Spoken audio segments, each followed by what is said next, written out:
The Gateway 85 area of Gwinnett County is one of the most diverse areas in the entire United States. Tonight, we have the opportunity to learn from and be inspired by some of those true American dream stories. Hi, I'm Emory Morsberger, the Executive Director of the Gateway 85 Community Improvement District. We started this in 2006 and we serve 1,200 businesses here, representing $18 billion a year worth of revenue to Gwinnett County. In addition to helping our businesses, we're helping all of the communities nearby to thrive. And tonight we had 3 incredible leaders who have done well and are doing good. Thank you for inviting me to tell my American dream. Thank you also to your organization as well as Max for hosting us here. Really just humbled and thankful to be invited, so thank you very much.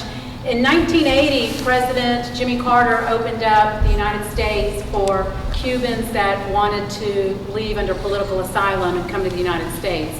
My father was in ham radio, and so he was able, in secret and hiding, contact someone here in the U.S.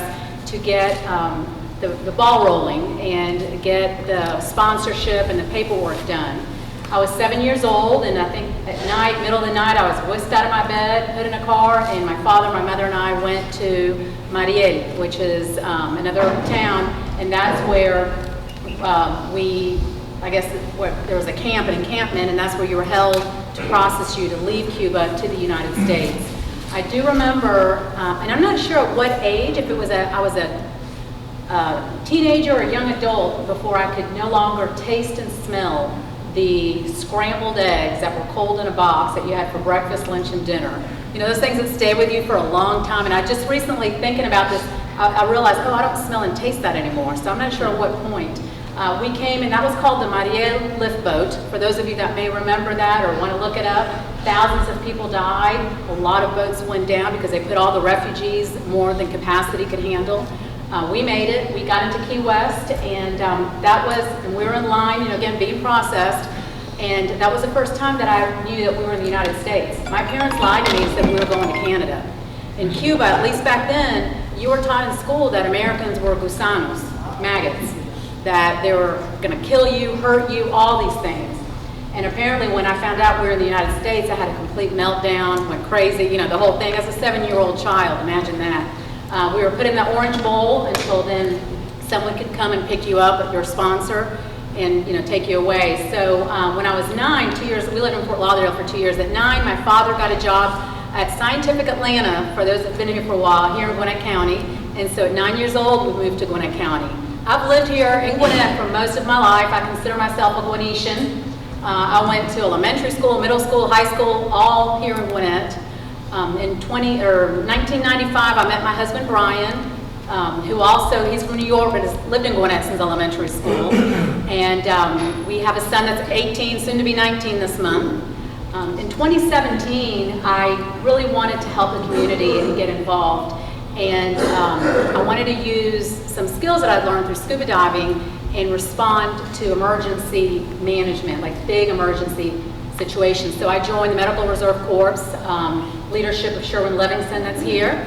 And through that, in 2020, when COVID hit, really put a lot of effort. The organization, who's a nonprofit, we put in over 17,000 hours in Gwinnett to assist in that response. And that's when I really got a taste, I would say, of community involvement and wanting to help and be involved.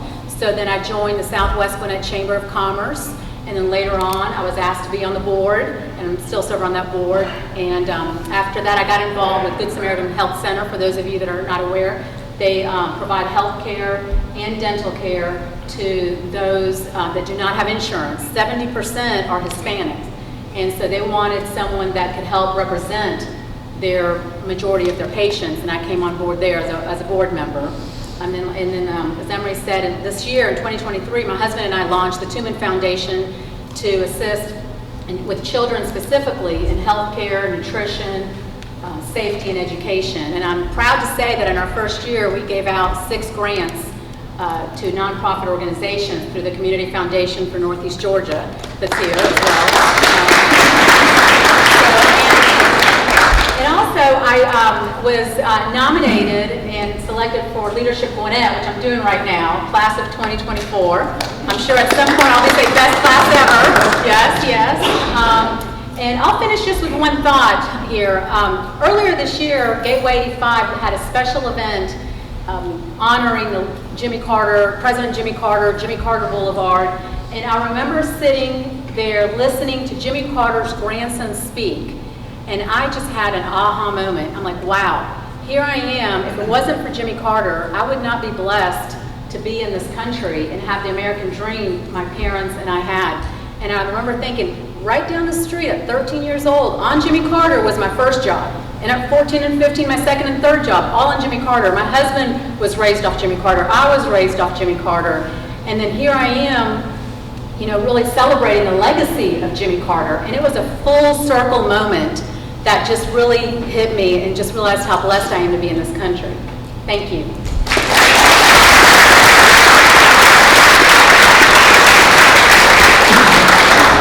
Thank you. Imagine somebody coming here with nothing and now creating a foundation to help American kids that need help in this area. Pretty amazing. My next guest is Manoj Parekh. Good evening. Good evening. And thank you for the kind introduction, Emily. I am sure that Patty and Von Tran will agree with me that 5 minutes to narrate the journey of our lives in the USA is not enough, as every moment we lived was real and dear to us like our own children and cannot discriminate any of them. I came here to do my PhD in cardiac surgical research, but unfortunately that did not work out due to some irregularities in the lab where I was working. Came to Emory University, but again because of the mumbo jumbo that I had it with the previous lab, and then with the lot of strict regulation with immigration, I had to choose a career or I had to change the plan, and I became a businessman. And I decided to become a Blimpie franchisee here in Atlanta. And then in Blimpie, I excelled my career. I became the vice president for the National Advisory Franchisee Committee, and then had a great time and opportunity to develop wonderful landmarks in the Blimpie. And then later on, I decided to become, entrepreneur, and then decided to open my own business, which is called as a Campus Cafe. Was responsible for developing, food court program for many colleges, mainly, the Georgia perimeter colleges, which existed in the Gwinnett counties and other neighboring counties also. And we were in many other, colleges across the Georgia as well. And then what inspired me to be more, because at the same time I developed the food court concept for the courthouses, and I became the the courthouse food services for the Gwinnett County Courthouse. And then I was also involved with the Gwinnett Technical College, managing their daycare food services. So I decided to open up my central kitchen in Lawrenceville, Gwinnett County, and then ever since has been running the commercial kitchen. And now we are providing lots of meals for kids, and we provide these meals to the underprivileged children. And we did some lot of summer food service program, after school service program, and then the daycares. And that's what keeps us busy. And during the COVID, we were, serving almost 2,000 plus children, mainly in the Gwinnett County, who were stranded at home. And then later on, we decided to, we collaborated with some sponsoring organization and started providing them the, after school activities along with the meals. And that we continued even after the post-COVID. And now we love that one, and we are focusing more into that business, which keeps us connected, serving these children who are underprivileged, and which are mainly, on this I-85. There are about 19 apartment complexes that we have been focusing and trying to, serve to these communities, mainly those children. And that's what keeps us busy, along with my wife, Natalie. Last but not least, and Von Tran has also created a food bank. It is the second largest food bank in metro Atlanta. When she had her grand opening 2 or 3 months ago on a Saturday morning, it was quite an experience with more firecrackers than I've ever seen in my life. And I grew up with firecrackers.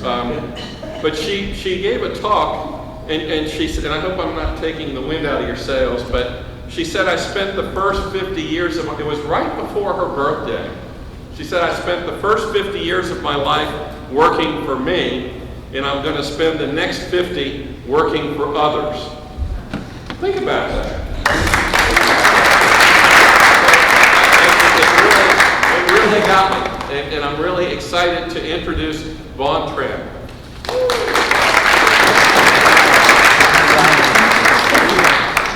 Thank you, Emory, for your kind introduction and for your leadership. And thank you, Amanda, for the invitation as well.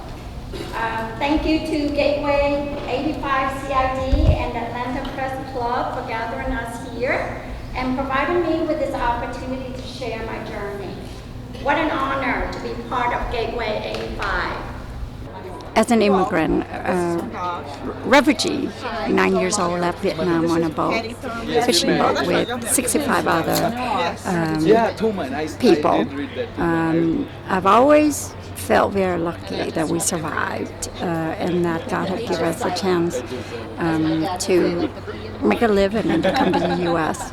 And through our journey in a hardship of 6 days and 5 nights, I've always had in me a feeling that I need to do something special if I were to make it to land and make it to America.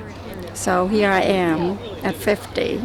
Okay, most ladies do not want to disclose the age, but here I am at 50, and I have done quite a bit of work to stabilize myself financially, and it is time that I spend the other 50 years of my life to contribute, to make a difference, and give back, in which we have given. I mean, we have been receiving through our lives. When we first came here as refugees, we got sponsored by the Catholic Church. We got social services that the U.S. government so generously provided, including food stamps, senior housing, and food pantries. So now it becomes full circle for me. I'm doing everything I can to give back, and whatever services that I have received or my family have received, we provide the same services through our nonprofit called First Senior Center of Georgia. I have an adult day health with our members coming daily, about 200 to 50 every day. And they enjoy all the social programs, breakfast, lunch, nursing services, as well as exercise and other very essential programs that help to maintain the health. Have home health agency that we send a large staff to take care of them, cooking, cleaning, bathing, dressing. We have transportation that brings them to medical appointments, and then we have food pantry service. We are second largest food pantry in the state of Georgia out of 800 food pantries that partner with Atlanta Community Food Bank. We currently service 3,200 households a month, and we distribute about 150,000 pounds of food a month. So I take great pride in our social and nonprofit work, and we are very fortunate. We live in a peaceful country where we can give back and be able to focus on giving back to which we have received. I cannot be more than grateful to be standing here and share with you my story, not only about what I have been through, but what we can do together as a community to better serve Gwinnett County. Thank you for your time.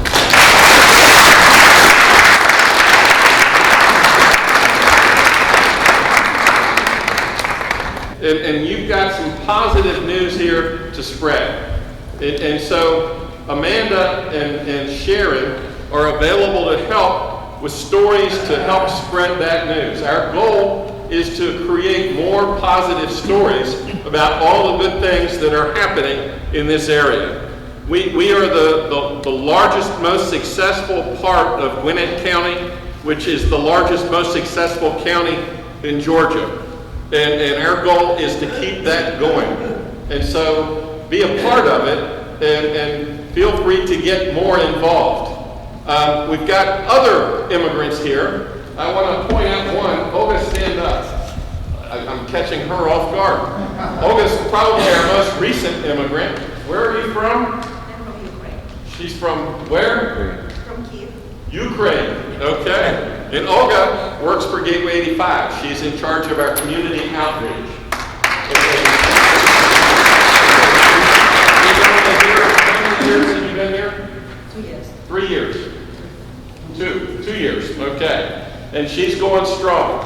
So I point her out just to say this continues.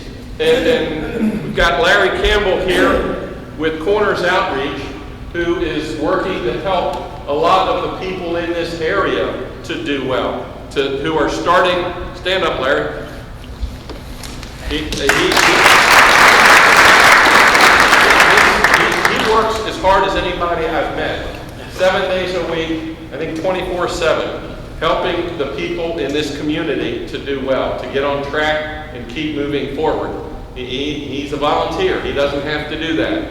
And so that's the kind of people we have here. We've got a lot of amazing businesses going strong, and we're working to attract more. So if you want to locate your business in a place that's business friendly, that can help you, Joe Sorensen there is the communications boss for Gwinnett County, and he can help out with a lot of things, and there's a lot of us that are happy to help as well. But I want to thank the Atlanta Press Club, Julia and Keith, for coming outside the perimeter here. I want to welcome you to come back next year. I appreciate the World Affairs Council for working on this and all of the other partnerships that we have had in putting this together. Again, this is the first annual Atlanta Press Club event in Gwinnett County.